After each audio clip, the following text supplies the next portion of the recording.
welcome. My name is John, and I'm just here to discuss movies on the YT. And if you'd like to join that discussion, go ahead and smash that subscribe button and hit that notification bell as well. And I just loved Zack Snyder's Justice League to death, and so I just felt like talking about it more. And this is something I personally have not seen anybody do yet. And so to keep talking about it, I just figured I'd rank the 8 parts because I'm including the intro because I prefer ranking even numbers. I just feel like ranking 8 is better than ranking 7.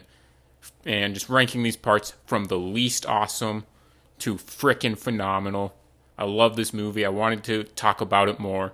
And so let's get started. So for as much as I loved this movie, the last 2 placements on here were actually fairly easy. And coming in last place, the least awesome, but it's still pretty damn good, is the intro. This little 8-minute segment there. Like I said, maybe I shouldn't have included it, but I just prefer ranking 8 over ranking 7. There's a couple reasons why it's in last place. The obvious reason is there's not really much here. It's just kind of a long, opening credit sequence, but it does highlight the fact that Superman is the reason that the mother boxes awaken. His death is the reason they awoken.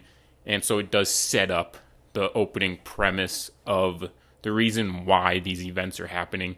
That being said, I did find the metaphorical visual of Superman's yell a little cheesy. And then second to last is obviously the epilogue.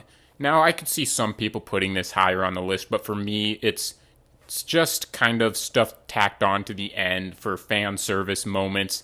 And I don't fault Zack Snyder for doing that. They're fun moments to watch and appreciate. You get a nice interaction with Batman and Joker. I think it's a little overblown on social media as being the best Batman-Joker moment. For me, it's not even close. But it's still a great moment that I love. And you get some nice moments in the epilogue. That being said, the epilogue is where the movie starts to feel a little dragged out, but it's still awesome and I enjoy it nonetheless. And now is where we get into the meat of the ranking, the meat of the movie. And coming in at number 6 is Part 4, Change Machine. This is, for all intents and purposes, awesome in its own right. You get a great extended fight scene that you did technically get in the theatrical cut, but it's executed so much more, and there's so much added elements. They take out the Flash being a fraidy cat, and it's executed so much better.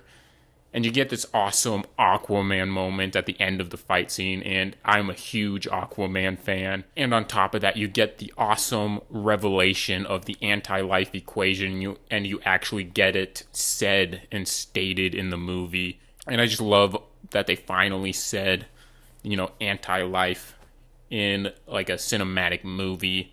And you have Darkseid.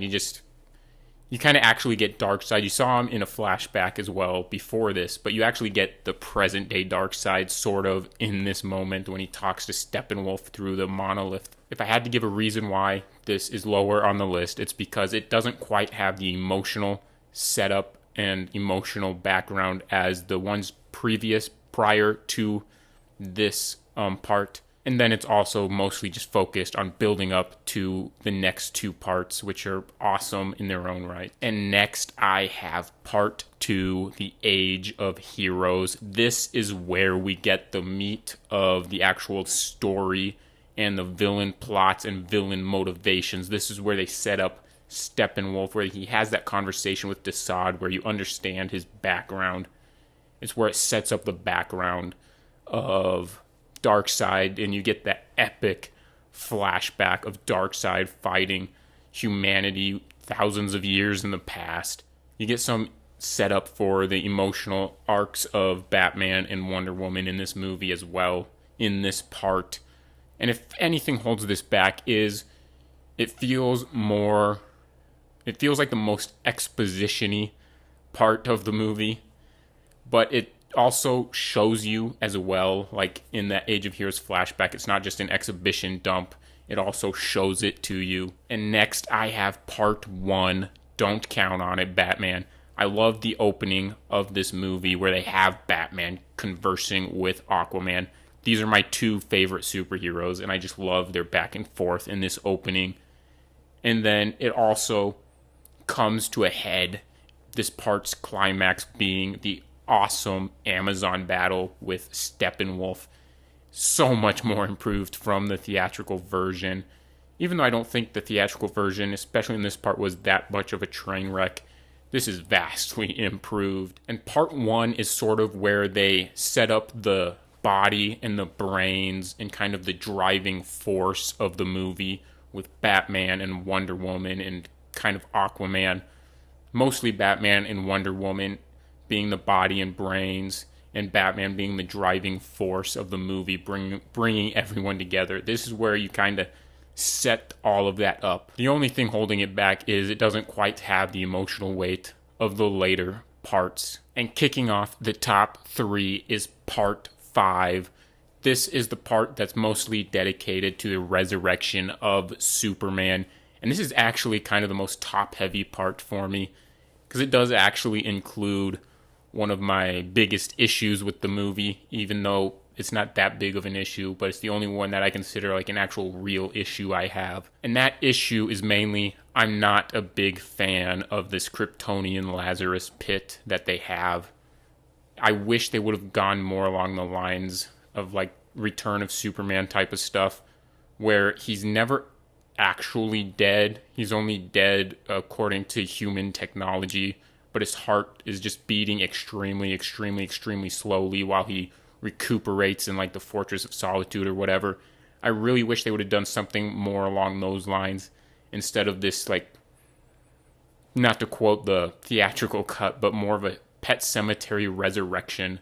All of that aside, it never fully ruins the movie for me. I still freaking love this movie to death. And without that, we wouldn't have the following scenes in this part, which is why it beat out all of the previous parts on this list. And that is the great and vastly improved fight scene between Superman and the other 5 members of the Justice League. And even the reason why Lois is there, I think, is much improved. I prefer the whole, she's just there naturally because of her grieving process, instead of having this plan where Bruce was using her as the key. But the main reason this cracked the top 3 was Silas Stone's epic sacrifice. It's one of the best parts of the movie, one of the best moments in the movie that just helps add to a vastly, vastly improved Cyborg story and plotline. And coming in second place is part 3, Beloved Mother, Beloved Son. If part 1 set up the body and the brains and the driving force of the movie, part 3 sets up the emotional core and the heart of the movie. Without this part, you don't get the suspense, you don't get the emotional weight that you get in the epic finale of the movie.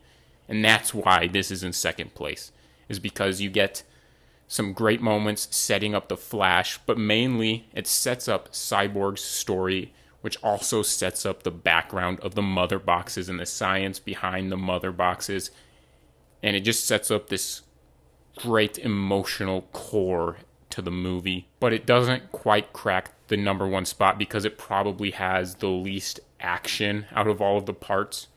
But it sets up the emotional core, so the action later on has more weight. And then coming in at number 1, pretty decisively for me, even though I love all of the previous parts, is part 6, Something Darker. This is just where everything, all the emotional weight, all of the story, everything that was great in the previous parts comes together in this epic conclusion, final battle, where you get this, in my opinion, the greatest Batmobile moment ever. And I know it's very CGI and not quite as practical as some of the Christopher Nolan stuff, but I still think it's the greatest Batmobile moment. And the Justice League fully comes together in the end here.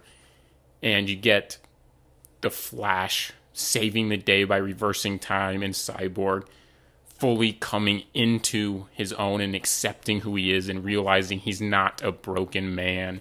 And every hero has their defined roles for their specific power sets. Flash building up a charge for the mother boxes, Batman keeping the parademons off of the Flash. You have Cyborg locked into the mother boxes so he can hack them. And then you have the godlike powers of Wonder Woman and Aquaman keeping Steppenwolf busy. And then when it looks like Steppenwolf's going to come in, then all of a sudden Superman comes in with his clearly defined role to just smack the living crap out of Steppenwolf while Cyborg finishes it up. And so you have all of these clearly defined roles, and you don't get stuff like Flash pushing a car and everything. Thanks for watching this video. Go ahead and share your thoughts on Zack Snyder's Justice League, on the individual parts, whatever you want to do in the comment section down below. And if you enjoyed this video, go ahead and smash that thumbs up icon, smash that subscribe button, and hit that notification bell as well to stay up to date on my videos. And if you're looking for a DCEU ranking, I don't recommend checking out my previous one, because there's one major difference that has kind of changed from that. But I will have one out probably next week, hopefully. And so stay tuned, and I will return next time when I see you again.